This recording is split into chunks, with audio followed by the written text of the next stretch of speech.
आदाब, ये आकाशवाणी पटना है। अब आप सुरैया जबीं से इलाकाई खबरें सुनिए। मरकजी हुकूमत ने union public service commission UPSC को रजाकाराना आधार पर उम्मीदवारों की पहचान साबित करने के लिए आधार पर मबनी तस्दीक की इजाजत दी है। रजिस्ट्रेशन के वक्त और इम्तिहानात और बहाली के मुख्तलिफ मरहलों के दौरान ये तस्दीक की जा सकती है। ये फैसला पूजा खेड़कर की अबूरी उम्मीदवारी को रद्द करने और फर्जी पहचान दिखाकर सिविल सर्विसेज इम्तिहान में मुकर्ररा तादाद से ज्यादा कोशिश करने के लिए उन्हें मुस्तकबिल के सभी इम्तिहानात से महरूम करने के बाद आया है। अजीम हॉकी खिलाड़ी मेजर ध्यानचंद का यौम पैदाइश आज कौमी यौम खेल के तौर पर मनाया जा रहा है। मुल्क हॉकी के जादूगर ध्यानचंद को पुरखुलूस खराज अकीदत पेश कर रहा है। इस मौके पर वजीर आजम नरेंद्र मोदी ने गुलहाए अकीदत पेश करते हुए कहा कि खेलों को हिमायत देने और ज्यादा नौजवानों को खेल और सलाहियत के मुजाहरे में ताउन देने के लिए हुकूमत पाबंद अहद है। उन्होंने कहा कि ये सभी खेल के शायकीन और मुल्क के लिए खेलने वाले खिलाड़ियों की सताइश का मौका है। वजीर आला नीतीश कुमार आज कौमी यौम खेल के मौके पर नालंदा जिले के राजगीर में रियासती खेल एकेडमी और बिहार खेल यूनिवर्सिटी का अब से थोड़ी देर बाद इफ्तिताह करेंगे। एकेडमी में मुख्तलिफ खेलों से जुड़े खिलाड़ियों के लिए आला सतह की तरबियत का नज्म किया गया है। साथ ही मुख्तलिफ खेलों के लिए स्टेडियम बनाए गए हैं।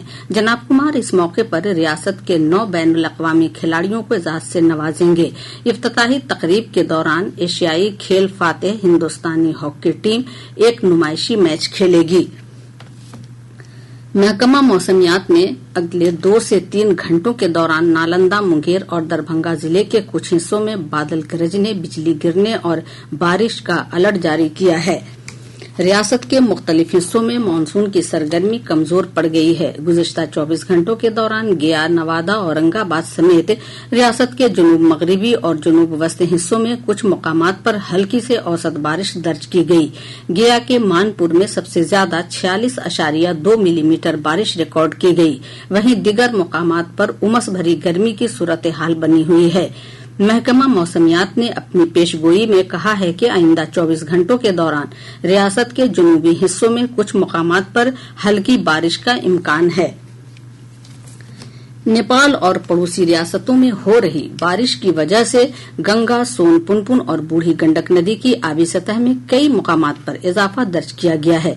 मरकजी आबी कमीशन से मौसूला जानकारी के मुताबिक गंगा नदी की आबी सतह में बक्सर में इजाफा हुआ है, जबकि दिगर मुकामात पर मुस्तहकम बना हुआ है। सोन नदी की आबी सतह में रोहतास के इंद्रपुरी में इजाफा हो रहा है। वहीं पुनपुन नदी पटना के श्रीपालपुर में खतरे के निशान से तकरीबन 20 सेंटीमीटर ऊपर बह रही है। गंडक नदी की आबी सतह डुमरिया घाट में लाल निशान से ऊपर है। इधर बूढ़ी गंडक नदी खगड़िया में और बागमती नदी मुजफ्फरपुर के बेनीबाद में खतरे के निशान से ऊपर है। कोसी नदी का सतहयाब खगड़िया के बलतारा और कटिहार के कुरसेला में लाल निशान से ऊपर दर्ज किया गया है। मगरिबी नेपाल में मुसलसल बारिश की वजह से बुद्धा बगार इलाके में लैंडस्लाइड का वाकया रुनुमा हुआ है। इसकी वजह से सड़क ट्रैफिक मुतासिर हो गई है। धनगढ़ी से बाजूरा के दरमियान चल रही मुसाफिर बसों समेत दिगर गाड़ियां रुक गई हैं। करनाली शाहराह पर भी गाड़ियों की आमदोरफ्त रोक दी गई है। इस साल 10 जून से नेपाल के मुख्तलिफ हिस्सों में मानसून की बारिश के सबब सैलाब और लैंडस्लाइड की आफत में 210 लोगों की मौत हो गई। इसके साथ ही आकाशवाणी पटना से इलाकाई खबरों का ये बुलेटिन खत्म हुआ।